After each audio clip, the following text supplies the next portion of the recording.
All right, you guys asked and I'm here to answer. Let's cover some of your most frequently asked questions.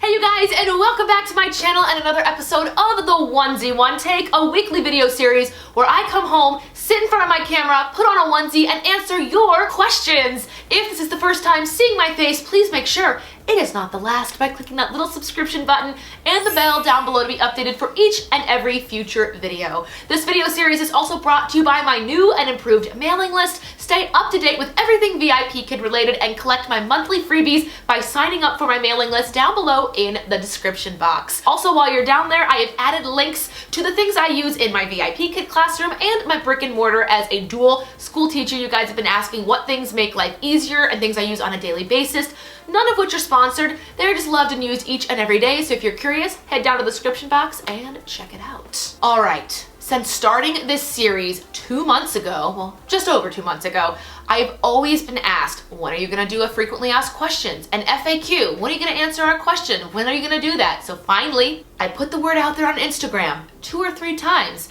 and each time I got a nice little batch of questions, and we are going to answer them today. Some are nice, some are not so nice, but I figured they're here, you're here, you've asked, so you ask, I answer, let's get started. This first question comes from the Messy Bun Adventure, and if I say your name wrong, please let me know. I am so sorry in advance.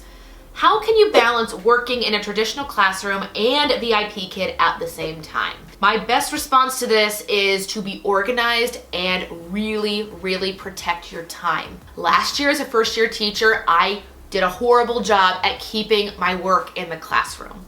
This year, I know when I leave that school at this time, I am done. I leave my planner at school, I turn off my school emails unless there's something going on in the evening.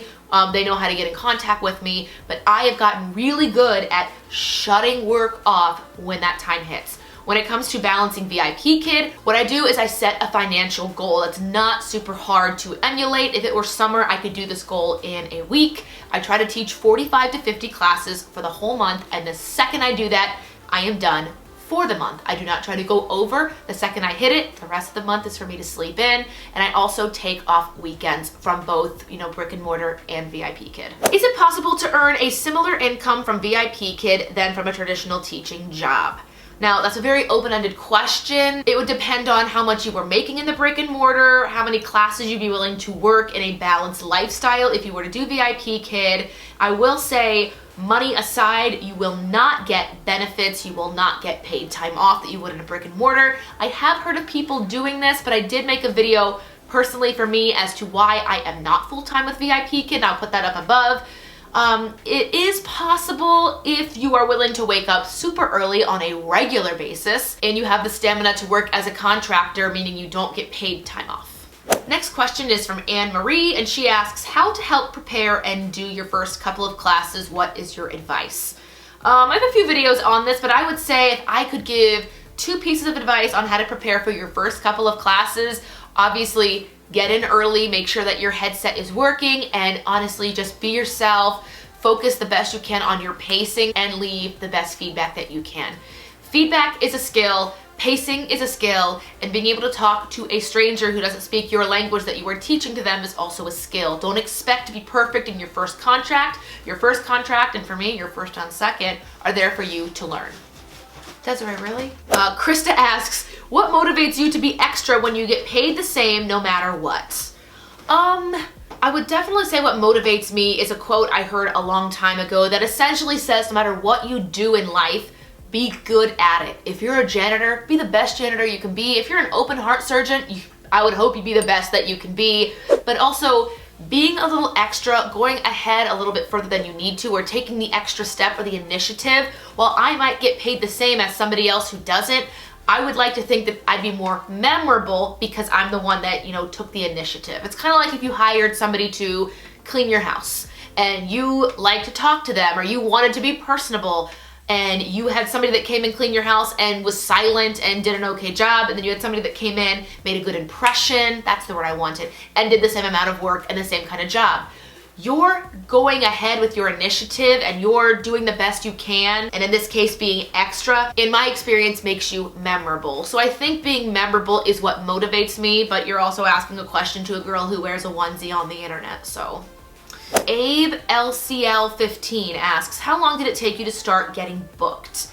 I had 3 or 4 my first month, 5 my second month, 15 my third. I would say I didn't start getting consistently booked until about month 5, and that is majority of my first contract.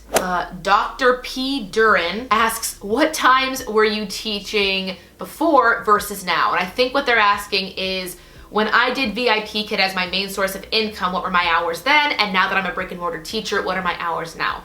Then I tried to teach 50 to 60 classes a week, which would be 25 to 30 hours a week, part-time work. And now that I'm a brick and mortar teacher, I don't have that time to give, and I'm really trying to fix that work-life balance. So I work no more than 50 classes a month, which would be about 12 classes a week. So 5 to 6 hours a week, and I typically do them before school. If I can't get those, I will do after school, and my last attempt to get some bookings would be on the weekends, but I haven't had to do that just yet. The Teacher Reader, what is Journey? What is involved? Is it just a meetup for VIPKID? Journey is like a meetup, but think of it as a conference. So it's basically like a meetup on steroids. I just went to Journey. If I finish the video, which I should have by this point, I will link it up above or down below or both. I did a vlog of Journey. It was in Washington, D.C. It was 600 teachers from all over the world that spent the day together. We did sessions, we answered questions, we did meet and greets, we got to meet the people that work in the office, we got to meet the learning partners, and last but not least, we got to meet our CEO and founder, Cindy Me. If you haven't been to a Journey conference, I would recommend going to at least one. They try to do 2 a year on each coast, the east and the western coast, so wait until it gets closer to your house and go enjoy Journey. Christy C asks, have you ever had any 1 Apple ratings? And I'll be very honest, and I will say yes, I have had one Apple rating. It was from a level 1 girl whose father couldn't get his internet connection to work, so he would get the screen working and then the sound wouldn't work and he would shut it down. And then the firemen would come and try to help. I saw their screen and heard their audio about 3 or 4 times, and the last 2 times I just heard this little 4-year-old girl screaming, and the dad was having the hardest time. And finally they got things to work about 20 minutes into the lesson. I stayed until the 28. We couldn't get all the things done. The girl was still crying. I left the best feedback that I could. We got through as much as we could, but the dad left me a 1 Apple rating. Now, I did submit that for review, and I had screenshots and the conversation with the firemen, so that 1 Apple did not affect my overall rating because the firemen sided with me, and a lot of the feedback wasn't towards how I was teaching. It was, horrible class, couldn't get the microphone to work, spotty internet, and it wasn't on my end, and once the firemen figured that out, they took that rating off of my average. So yes, I have had a 1 Apple rating. It was not the most fun experience, and if I could say anything to teachers who are having those, just know that life goes on. You clearly survived them, and you just move on, you learn from what you can, and that's all I have to say on that. Teacher Meredith, what do you think about the new California law? I have read a few things about this, and I don't know enough to give a full opinion. But I think at this point in time, if you are an interested teacher that hasn't yet signed a contract and you're from the state of California, you cannot be a teacher. Now, I'm not going to give an opinion on it because I don't know enough about it. When was your worst month? You are always so positive, but I'm sure there were some rough times in there. My worst month, I'll be very honest about it, was my first month teaching. And I had just been laid off. If you're new around here, you might not know this. Veterans, you know what's going on. I lost my big girl corporate job. I had, the corner office, the salary, the benefits, the healthcare, I had everything. And I was miserable every single day. But I still had a job and it still looked good, and I was still that young, naive 20-something that thought, well, I'll make it look good on the outside because I'm, making bank, working in this place. And then I got laid off. And then it was terrible. Looking now, it was the greatest thing that ever happened to me. The greatest thing that ever happened to me. But it wasn't an easy road. And my first month with VIPKID, I made the mistake of living on social media and the forums and reading about everybody's great, perfect life and frenzy and blah, blah, blah. And this was before it got super big. It had grown, but it wasn't to where it is now. This was January 2018. The month was just really rough. I was trying to figure out, severance, unemployment, and I booked a total of 3 classes, all of which were between like 1 and 3 in the morning on random weekdays. And what made it so hard outside of the low bookings and the obvious change in lifestyle and income was just thinking like, okay, this is my new path. I'm gonna let go of everything I learned in corporate America and the image. I'm gonna focus on, getting good at these skills. But I mean, it was a rough time. And I hadn't really heard people talk about getting low bookings in the beginning at that point in time. Now it's pretty common. So I would say my first 1 to 2 months were the most rough. And then once I finally figured out, hey, there are workshops to help. And then I traded in tokens with a one-on-one with somebody from the corporate office. And I made a video about what I learned from them. It's called How to Go Full-Time with VIPKID. I'll link it above in the cards. And it's exactly what I learned from the office last summer in a half-hour one-on-one session. What was your favorite takeaway from Journey? I think my favorite takeaway was actually the opening night icebreaker when we had to go around and get the little pins because it made you have a reason to go talk to somebody. VIPKID is really good about breaking the ice because they know that we work in our own homes. We're not with other teachers. So I loved going around getting pins, seeing people's name tags. I really enjoyed the lady who looked at me. I don't remember her name. And she looked at me and she said, "Are you that girl that wears pajamas and makes videos on the internet?" And I was like, yes. Oh, good times. All right, let's do one more. Have you ever had a teacher no-show? Yes. Yes, I have. Let this be living proof that you can have 1 Apple ratings and teacher no-shows and survive. But yes, I have had a teacher no-show.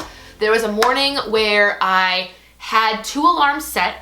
And for some reason, when one went off, I turned off both and went back to sleep. And I woke up 3 minutes after my class started.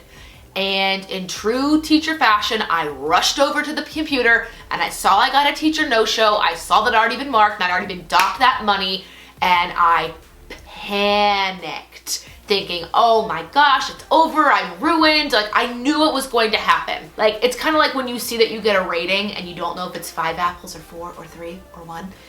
You know someday it's gonna happen. You know someday you're gonna fall. But I wrote a card to that student, and actually they booked me the next week. They understood. They were really nice about it. But yes, I have had a teacher no-show. And that is it for today's video. I hope you enjoyed this frequently asked questions session. If you have any other questions and think I should do a future episode of FAQs, let me know your questions down below in the comment section. If you like this video, please make sure to give it a huge thumbs up. It helps out this channel so much. Thank you guys so much for your continued support on this channel. It is actually bringing me interviews. I had my first podcast interview. I'm scheduled to do a Facebook and Instagram live in the future, and that is literally all because of your guys' support on this channel and in this community. So all I can really do is say thank you, thank you, thank you. If you've not already done so, subscribe button and the bell. Subscribe to the newsletter in the description box. Every time I send a letter out, it has all the old archive freebies in it and old frequently asked questions in video form and whatever else I choose to throw in there. And once again, I never spam you guys. You will never see an ad in there from me. So if you want to follow up with that, go ahead and join that list. Until next time, you guys, work hard, be kind. I'll see you in the next video. Bye. Of all these 5 tips, show the parents that teaching their child is your #1 priority and you will get bookings. Simple as that. It may take time. It could take a month, 2 months, 6 months. But if you show the parents consistently over and over again that your priority is in the progression of those children learning a second language, you can't go wrong.